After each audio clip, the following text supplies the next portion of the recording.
कहानी का शीर्षक है घमंड हमारा दुश्मन। एक लड़का था, उसके पापा की इतनी बड़ी कंपनी थी कि अमेरिका में बैठे बैठे अफ्रीका की सरकार को गिरा दे। उनके पास किसी चीज की कमी नहीं थी, पैसा सत्ता सब उनके हाथ में था, लेकिन पैसा कमाते कमाते वो अपने बच्चे को समय नहीं दे पाए। इसके बदले में बच्चे ने अपनी मनमानी करना शुरू कर दिया। उसको कोई कुछ कहने वाला नहीं था। जैसे जैसे बड़ा होता चला गया, उसको लगने लगा कि उसका कोई क्या बिगाड़ सकता है। वो अपने सामने किसी को कुछ समझता ही नहीं था। एक दिन वो एक बड़ी होटल में कॉफी पीने के लिए गया। वहां पर नजदीक से एक नौकर गुजर रहा था। नौकर के हाथ से एक कॉफी का गिलास गिर गया। उस लड़के के नजदीक में गिलास गिरने की वजह से वो लड़का चिल्लाया और कहा कि साले अंधे, तुझे दिखाई नहीं देता? बेवकूफ कहीं का, न जाने कहां से चले आते हैं। इतना बोलते ही उसने कहा कि तुम्हारे मैनेजर को बुलाओ।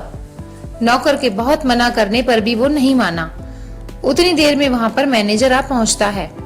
मैनेजर को लड़का कहता है कि मुझे तुम्हारे कर्मचारी बिल्कुल पसंद नहीं आए, मैं ये होटल खरीद के अपने कर्मचारी रखूंगा। उसने मैनेजर को कहा कि मुझे इस होटल के मालिक से बात करवाओ। मैनेजर के लाख कहने पर भी लड़का नहीं माना। उसने होटल के मालिक से बात की और कहा कि मुझे तुम्हारी होटल खरीदनी है, आपको कितना पैसा चाहिए? होटल का मालिक उसे पहचान गया और सोच रहा था कि अगर मैं उसको मेरी ये होटल नहीं बेचूंगा तो ये मेरा बिजनेस बर्बाद कर देगा। इसलिए होटल के मालिक ने होटल की कीमत 400 करोड़ कही। लड़के ने अपने मैनेजर को कॉल करके 800 करोड़ का चेक बनवाया और इस तरह से उसने होटल को खरीद लिया।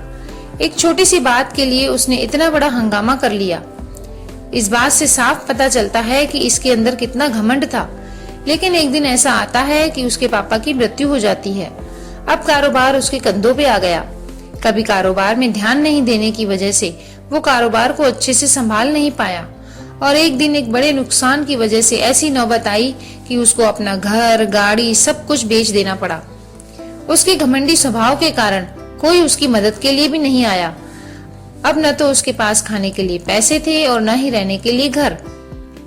शिक्षा, जब तक आप अपने दायरे में रहकर काम करते हैं तब तक कोई परेशानी नहीं आती, लेकिन जिस दिन आपने उस दायरे से बाहर आने की कोशिश की तब आप मुश्किल में आ सकते हो।